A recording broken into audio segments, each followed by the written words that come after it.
Taliparamba excise range inspector J ജോസഫിന്റെ നേതൃത്വത്തിലുള്ള രാത്രികാല പെട്രോളിംഗിനിടെയാണ് അതിമാരക മയക്കുമരുന്നായ MDMA-യുമായി 2 യുവാക്കൾ പിടിയിലായത്. സംശയാസ്പദമായി കണ്ട യുവാക്കളെ പരിശോധിച്ചപ്പോഴാണ് 66.224 ഗ്രാം MDMA കണ്ടെടുത്തത്.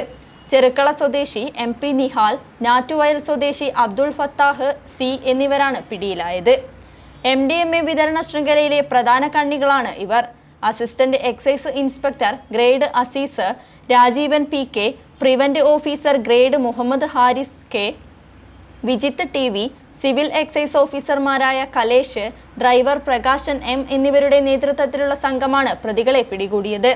തളിപ്പറമ്പ് ടൗൺ മന്ന കാര്യമ്പലം ഭാഗങ്ങളിൽ വെച്ച് നൈറ്റ് പെട്രോളിംഗ് ഡ്യൂട്ടിക്കിടയിൽ സംശയാസ്പദമായ രീതിയിൽ 2 ചെറുപ്പക്കാരെ ഏകദേശം 18-19 വയസ്സുള്ള 2 പേരെ കാണുകയും അവരെ ചോദ്യം ചെയ്തതിൽ നിന്ന് അവര് മയക്കുമരുന്നുകൾ തളിപ്പറമ്പ് ടൗൺ ഭാഗങ്ങളിലെല്ലാം കച്ചവടക്കാരാണെന്ന് മനസ്സിലാക്കി തുടർന്ന് ബഹുമാനപ്പെട്ട എക്സിക്യൂട്ടീവ് മജിസ്ട്രേറ്റെ വിളിച്ചു വരുത്തി അവരുടെ ദേഹപരിശോധന നടത്തി 66.224 ഗ്രാം MDMA കണ്ടെടുത്തു.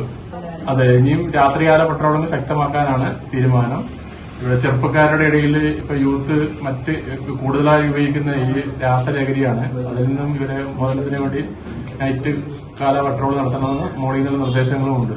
ഇവര് ഇപ്പം തൽക്കാലം മൊഴി വന്നേക്കുന്ന മയിൽ ഭാഗത്തു നിന്ന് കൊണ്ടുവരുന്ന പറഞ്ഞു. അത് ശരിയായിരിക്കുകയല്ല. അന്വേഷണത്തിന്റെ ഭാഗമായിട്ടേ അത് കൂടുതലായിട്ട് കണ്ടെത്താൻ സാധിക്കുകയുള്ളൂ.